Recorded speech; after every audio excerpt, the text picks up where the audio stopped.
第38章，这小家伙不简单呐！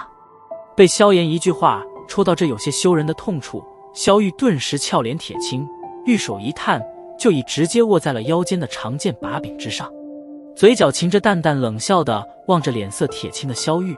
萧炎身子向后微微一仰，懒懒的道：“想动手？动手你又能怎样？”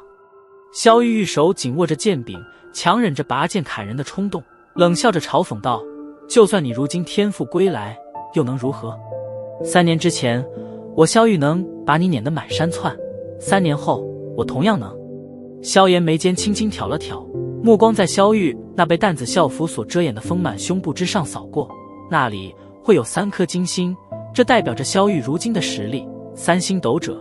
看来这1年学院的进修，这刁蛮女人也是进步了许多啊！你狗眼往哪看？瞧着萧炎的视线，萧玉本就铁青的俏脸更是冷了几分。你打扮成这样，难道不是给男人看的？萧炎摸了摸鼻子，看似漫不经心的话语，却总是将萧玉气得暴跳如雷。小混蛋！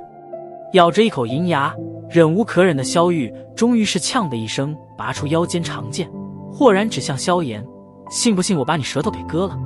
望着面前那把寒光闪闪的金铁钢剑，萧炎眼睛眨也不眨，轻声道：“你试试。”说话的同时，萧炎右掌略微曲卷，强猛的吸力在掌心中逐渐成型。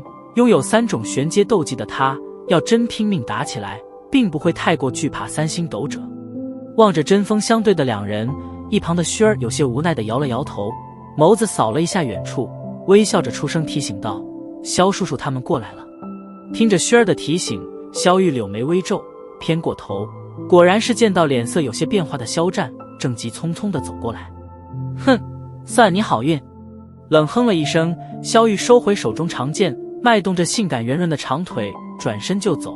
在路过薰儿之时，脚步忽然顿住，道：“薰儿表妹，你的容貌和修炼天赋都是绝佳，可得离某些人远一些，不然以后被其沾染什么坏习惯，后悔都来不及。”对于萧玉这提示声，薰儿淡淡一笑，微笑道：“谢谢萧玉表姐的提醒，不过薰儿觉得萧炎哥哥很好。”听着薰儿这暗含深意的话，萧玉俏脸微变，目光在淡然微笑的薰儿身上扫了扫，若有深意的道：“等你日后出了家族，才知道外面的世界有多大，比那家伙更杰出的男子也不知何几，万一什么时候碰到让你动心的男子呢？”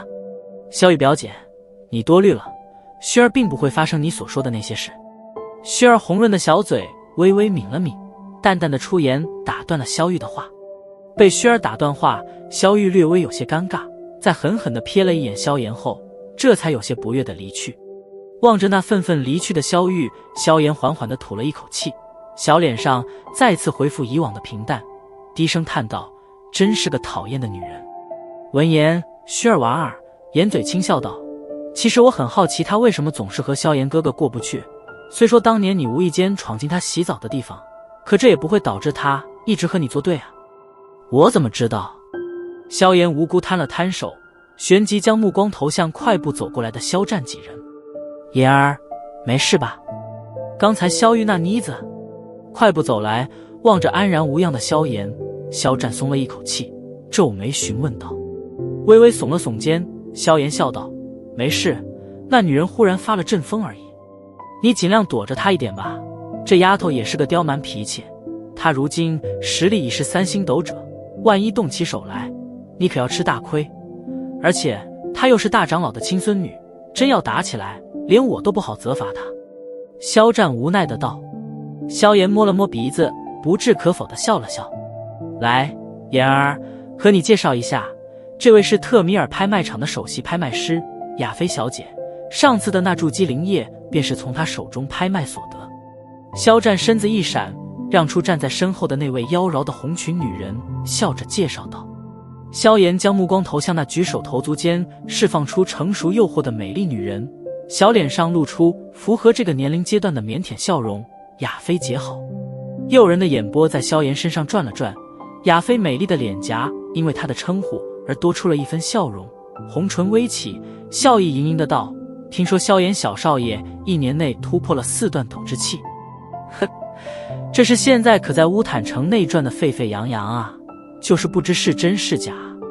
萧炎烧了烧头，有些腼腆的道：“全都是父亲购买的筑基灵液的功劳。”听着萧炎这变相的承认话语，饶是以亚飞的镇定，心中也不禁地轻吸了一口凉气，美眸中掠过一抹惊异与凝重。1年4段斗之气，这修炼进度可真是有些恐怖。至于那2品的筑基灵液，则是被亚飞自动省略而去。东西经过他的手，他自然是知道那灵液的作用，说它能够提升一些修炼速度，那倒的确不假。不过若是想依靠他1年蹦4段，那绝对不可能。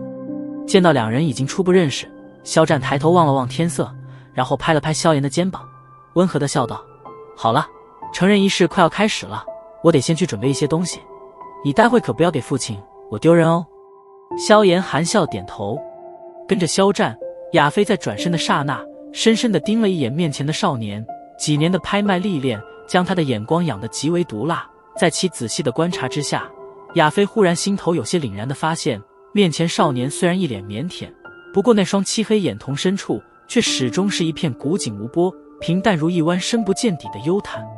小年纪就能轻易控制自身情感，这小家伙有些不简单呐。转过身，亚飞心中有些凝重地暗道。